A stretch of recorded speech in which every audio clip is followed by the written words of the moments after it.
انك تجيب شاشه تحت ال 6000 جنيه وتبقى 180 هرتز ده عادي جدا، بس اللي مش عادي هي الشاشه دي لينوفو ليجن ار 24 اي.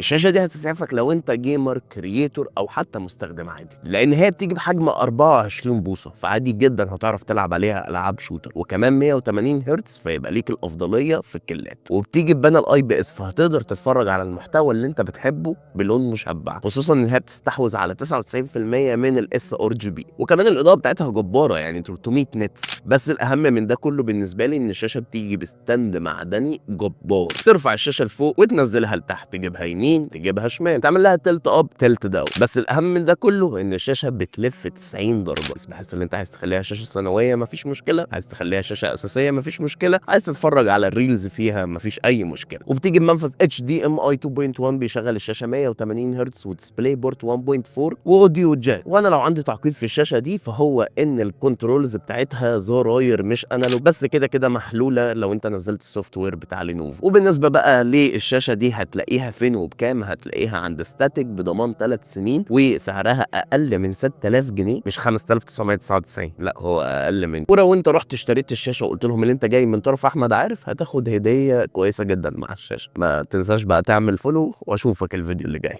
سلام.